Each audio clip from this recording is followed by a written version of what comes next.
Very good morning to all. তোমরা যারাই টিটিএডিসির পরীক্ষা দিয়েছো, গতকালকে 10ই সেপ্টেম্বর তোমাদের রেজাল্ট পাবলিশড হয়েছে। এই ভিডিওতে দু তিনটা কথা আমি তোমাদের জন্য তোমাদের কাছে তোমাদের যে মনের মধ্যে যে সংশয় সেটা উপর মহল, দ্যাট মিন্স যে আমাদের এক্সাম বোর্ড বা ত্রিপুরা গভর্নমেন্টের দৃষ্টি আকর্ষণ করতে চাই। ফার্স্ট প্রবলেম কি, দেখো টিটিএডিসির এক্সাম আমাদের কন্ডাক্ট হয়েছে কত তারিখ? 21শে জুলাই 2024। এটা আমরা সকলেই জানি। একটা খুশির খবর কি, খুব তাড়াতাড়ি আমাদের রেজাল্টটা দেওয়া হয়ে গেছে। আমরা এত তাড়াতাড়ি যেটা আশা করছিলাম না, এত তাড়াতাড়ি রেজাল্ট পাবলিশড হয়ে গেছে। বাট সমস্যা হলো কি, এই যে এক্সাম যে রেজাল্ট ডেট এখানে কি দেওয়া হয়েছে?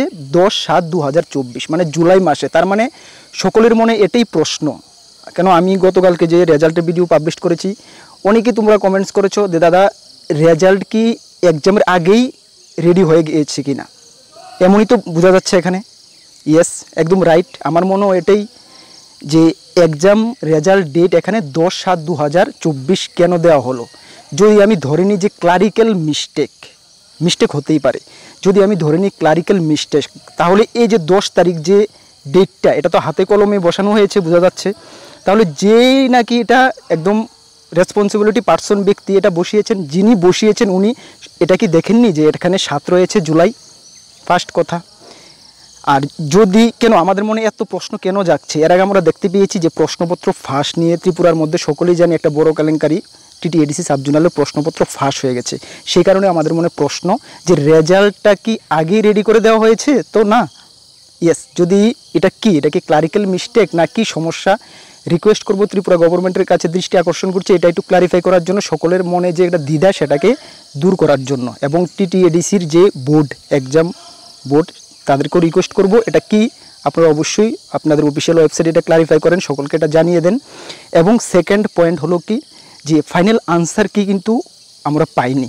যখন ফাইনাল আনসার কি আমরা পাবো তখন আমরা জানতে পারবো যে অ্যাকচুয়ালি আনসার কিটা আমাদের কি ছিল। ফাইনাল আনসার কিও পাবলিশ করে দিলে ভালো হবে। এবং আরেকটি কি, কাট অফ, সকলের রোল নাম্বারের এগেনস্টে কে কত কাট অফ পেয়েছে সেটাও যদি আপনারা ওয়েবসাইটে পাবলিশ করেন তাহলে কিন্তু আমরা উপকৃত হব। এই দু তিনটা রিকোয়েস্ট আমি টিটিএডিসির যে বোর্ড চেয়ারম্যানের কাছে দৃষ্টি আকর্ষণ করতে চাই, ত্রিপুরা গভর্নমেন্টের কাছে দৃষ্টি আকর্ষণ করতে চাই, কারণ সকল প্রার্থীদের মনে এটাই কোয়েরি, এটাই জানার। ঠিক আছে, চলেন এই ভিডিওর মাধ্যমে এতটুকুই জানানোর ছিল। আর যারা এসপিরেন্ট রয়েছে তোমাদেরকে রিকোয়েস্ট করবো এই ভিডিওটা তোমরা যতটুকু পারো একটু শেয়ার করে চারিদিকে ছড়িয়ে দাও। নতুন দর্শক দেখলে অবশ্যই আমাদের চ্যানেলটিকে সাবস্ক্রাইব করে পাশের অল অপশন বেলটিকে প্রেস করে রাখবে বিভিন্ন গভর্নমেন্ট জব ইনফরমেশন এবং বিভিন্ন কম্পিটিটিভ এক্সামের প্রিপারেশনের জন্য। এই ভিডিওর মাধ্যমে এই দুটা তিনটা কথাই বলার ছিল। নেক্সট যখন কোনো ফার্দার আপডেট আসবে অবশ্যই আমি তোমাদেরকে জানিয়ে দেবো। বেস্ট অফ লাক সকলকে। জয় হিন্দ, বন্দে।